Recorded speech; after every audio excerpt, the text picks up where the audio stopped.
Hi guys, Daz here from Review, and today I have the good, the bad and the ugly of the Blackberry Priv. Let's get this started.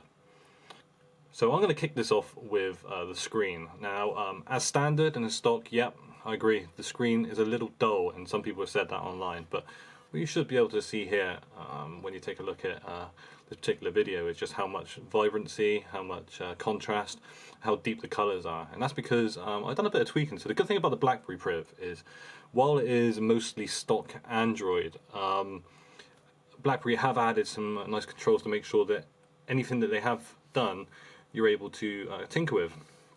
And so if we just go into the options here and we go and find a display, you will see if I go to color adjust, I've just made some slight tweaks to the settings there. If we take it back to standard, which is in the middle, you will see that the display is quite washed out. I mean, on the screen here it doesn't look too bad, but I think maybe because I come from maybe a Samsung Galaxy S6, but I prefer the contrast like so. That really adds a huge amount more contrast. Up to you. Obviously play around with it, play with the brightness settings as well, and that'll give you a really good measure of what the screen can do. But you know, let's take a look at, here we go on Kickstarter. You can see we've got a good range of colours there. Everything looks pretty damn nice, if I do say so myself. Okay, so what is all the fuss about with the keyboard? And so I thought I'd just show you a sort of example of something I might be doing and why I need a keyboard and why this phone rocks with its keyboard. So I'm on another site that I own, which is Burger Review. And so to begin with, we have the software keyboard. You see it's actually fairly slow as well. But the big problem here is I'm losing half the screen. So no matter what I'm writing, so hello, this is a test. It's okay. It's fast. I don't want to write out loads and loads of passages here, but you can see that I, very quickly, just over maybe 6 lines, I'm already out of room. Of course, when you use the hardware keyboard, you gain all of that room back. Whoops. And so now I'm able to type with this full screen. It's almost hard for me to show you this. And it's very quick as well. And so, hello, damn, I'm typing right in the middle of that text there. Now, maybe I just want to delete everything, and so this hardware keyboard here has a number of ways in which you can browse around the text area. So if I just do a quick swipe back there, you'll see it removes the last word. Very handy. Now I might want to get to the end of this line, and this is another cool function. You double tap, and you know that you've gone into a special mode because there's an icon up there, and that then allows me to move around this text area. You see I'm just moving the cursor there, by using it like a touchpad, and then I double tap to get out of that, so it's really, really handy. On the top here you'll see that we have our predictions. So in the last one you notice that they were over the alphabet, I'll go back to that in a second, but here they're just on the top, and so I can just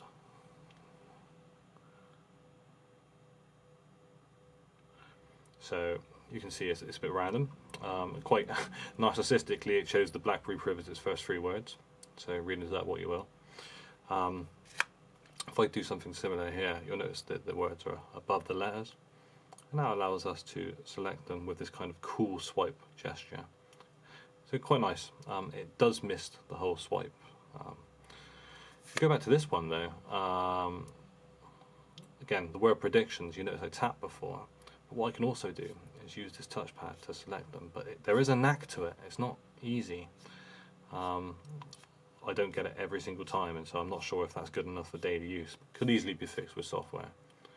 But cool functionality. There's a lot going on with this keyboard, but that's a couple of ways in which you can move around the text area. It's pretty cool.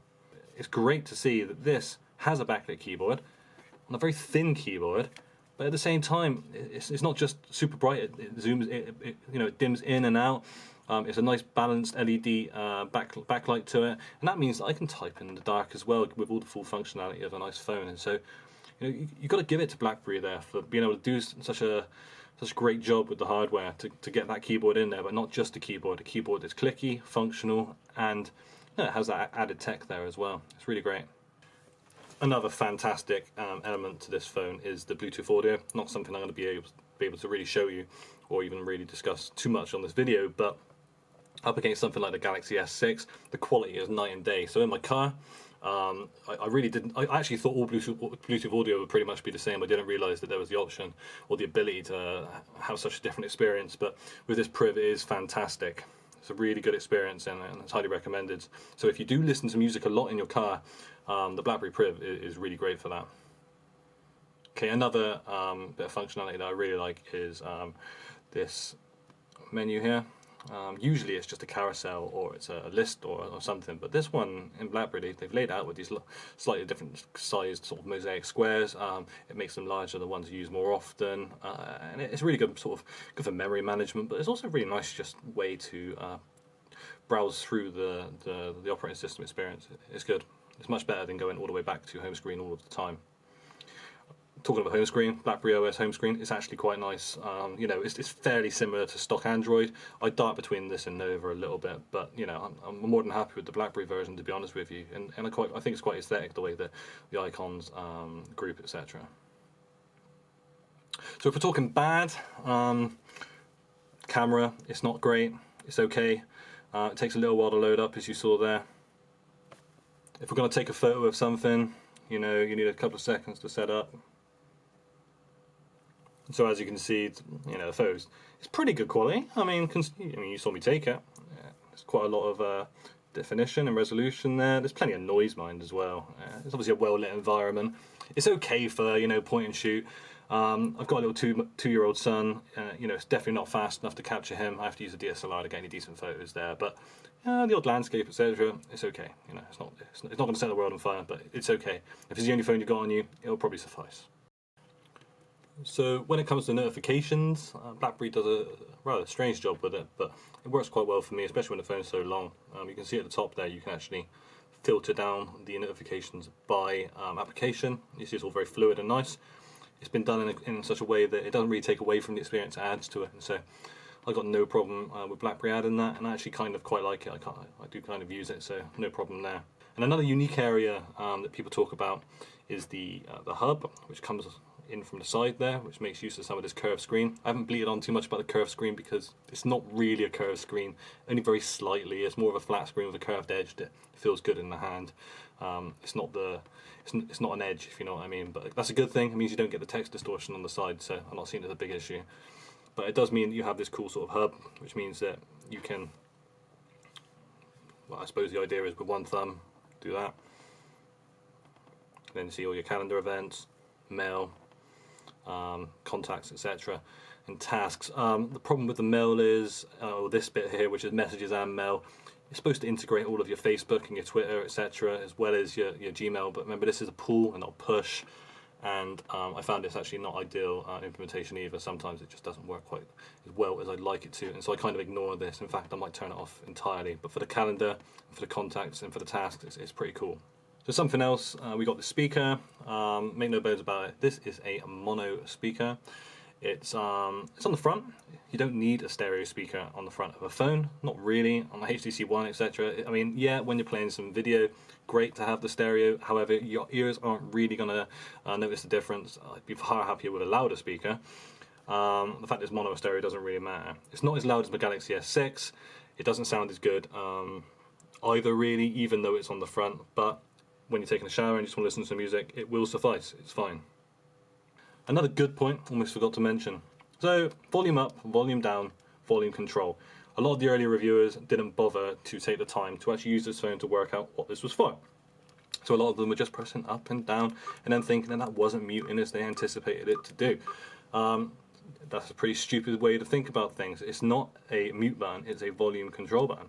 And so you can use it for bringing up that volume control menu. That's great. However, there is a caveat to that. If you are using YouTube or something like that, it becomes a mute button. So it's great. It's multifunction. In times when you do not have active audio playing, it's a volume control button. When you have audio playing, it is a mute button. Great idea, and it works really well, and I've got no problem with that whatsoever. So when it comes to the ugly, unfortunately, the ugly is the one thing that's kind of it's not the ugly. So first appearances, you know, considering this is a BlackBerry, the reaction I get from people is actually, wow, you know, it looks great. The curved edges, you know, really add something. you know, people really like the look of the device. It's thin considering it's got a keyboard. That kind of texture, the moment you touch it, actually, it's quite nice. It's grippy. It kind of repairs itself. There's no problem there whatsoever. However, yeah, when you do start playing with it, you start noticing little issues with it. Now, the fact that it's made from lots of components, and you know, this is fairly well sealed here. You know, this is sealed. This back piece, this plastic piece, this rubberized area, is sealed the keyboard all the way around. It makes you wonder how you get into the device, but it becomes very obvious very quickly, because if we take a look here, you can see that this pulls away.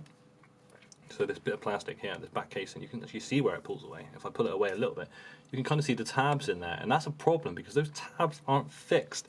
And so when you're holding the device from the side, it's kind of creaky, and there's kind of a bit of play there. And also on the back, there's a bit of play in here as well. Now I don't notice that so much because my fingers don't rest on it, but the side, you know, really wound me up to quite a great extent. Now there is a kind of fix to this. I mean, if you kind of pull this out and lift it and pull it towards you and push in hard, it does sound a lot better. It does feel a lot better. However, over time it kind of works its way out. I must admit, over the last 2 weeks, it's got better. It doesn't feel anywhere near as creaky. It feels like it's kind of worn its way in, and it's feeling more robust and more natural now. It feels maybe like, you know, like it's kind of molded itself together. So that isn't such a big issue. Talking about the back, this flex, so the reason there's flex is because this is really thin, you know, whatever they want to call this, is kind of like a plasticky carbon fibery composite material, but it's really thin. I suppose that's to keep the weight down. Now that's fine, but if you take, so this area here, this must be where the processor is. It must sit directly behind that. The processor and the battery must be really close in here, because if you're doing something crazy like supercharging using Qualcomm 2, which it does support, I say it supports it, but it makes this super hot, you know, really warm. You could probably, well, I don't know, I don't even like touching it because it gets uncomfortable, to, you know, to my thumb. Now, I'm sure other phones get really warm too. My S6 used to get super warm, especially using QI wireless charging. Probably as warm, but where that had that glass back, it really helped to sort of dissipate the heat really easily, but this doesn't. This kind of, it's probably just some sort of you know, it's a conductor. It's probably better for the phone. It's really pushing that heat away, and it's allowing it to escape. But unfortunately, that does mean that as a user, you do hold that and you go, whoa, that feels really warm, you know. Now, what is a good thing, and what doesn't concern me too much about this heat, is usually, you know, I go back to my Sony Z days, and we had all kinds of color distortion issues on the screen because of heat. Now, I don't think you're going to get such a large issue here because, you know, because these are two separate components, because if you look down there, you've got an air gap. I'd imagine the screen itself is very well insulated away from the back of the device, and so that screen actually doesn't warm up anywhere near as much. And so that brings me on to the matter of cases. And as if by magic, there is one. So this is the official Priv case. And it's actually, it's crazy, but it solves a number of the issues about the Priv. Because the case itself, while being, you know, very luxurious Napa leather, as you can see, with some patina, as they put it, which means wear, already from going in my pocket, which I'm kind of glad because that's not the screen. It has this hard shell around it. And that actually means, of course, you don't actually feel that creak on the device itself. It also means that the back is a little bit more insulated and you feel less heat. Now, obviously, it's all placebo because it's all still going on, but you don't feel it so much, so it doesn't matter so much. Another great thing about this case is, of course, you've got the kind of S-View style window, which allows you to go through lots of notifications, etc. And so, not ideal. I don't really want to be reading entire notifications in the window itself, and you'll notice some bugs. So the Google app here doesn't actually tell me the temperature properly. It's got that black box, but if I open it up, it should take me to the relevant card. So there's some nice functionality there as well, albeit a little laggy, a little slow. You see? And so in conclusion, from these points and everything else about Android and phone and the power and, you know, all the other functionality you see in all the other reviews, I don't want to talk about the fact it's got SD storage, the fact it's got, you know, a 3,500 milliamp hour battery, all of that. You've read that elsewhere. You know what to expect from that. I'm not going to bore you with it. But just be aware. So this phone is great if you need a keyboard, you want a keyboard, if you longed for one. and you're happy to make a few compromises along the way to get that experience, not only is this a keyboard experience, but it's probably the best keyboard experience you could hope for in a vertical slider candy bar. It doesn't even throw off the weight too much. I actually find myself using the phone like this, even though it looks absolutely ridiculous. They've done a really good job of implementing the keyboard into the whole sort of BlackBerry experience, and so if you flip it up, you hit space, that unlocks. There's cool things about it, and it feels cool to have such a, you know, a slider phone. It's a bit matrixy, you know. Remember the Morpheus phone? Great. The caveats are, of course, this kind of build quality issue, if you can call it that, although like I say, it's getting better, and if you use the case it won't matter. The heat issue, yeah, I don't even know if that's going to be fixable with software. Maybe it will. My LG G3 did have some kind of software limiting, but that just means it slows down the CPU, and again, that's a caveat and a compromise. I can probably live with that. It's not too bad. I don't use my phone for games. It is more of a business, media, research, leisure, social tool. If you use it for games, I'd probably steer clear, to be fair. It's not the fastest phone out there. The S6 is probably that much faster, and also it doesn't get so warm. Go for that instead. But if you're a super geek, you like typing stuff, you want something that's going to turn heads, you want to have a different experience, you want something new, original, and you want to support BlackBerry and keep them in the game, do it. BlackBerry's the way. So the BlackBerry Priv, it's a great phone. It's a lot of money. Again, take the caveats. Make sure that you're aware of them. I did warn you, but I'm sure you'll be more than happy with the device once you get it in your hands and you start playing with all of the cool, unique functionality and features that it has that other phones don't.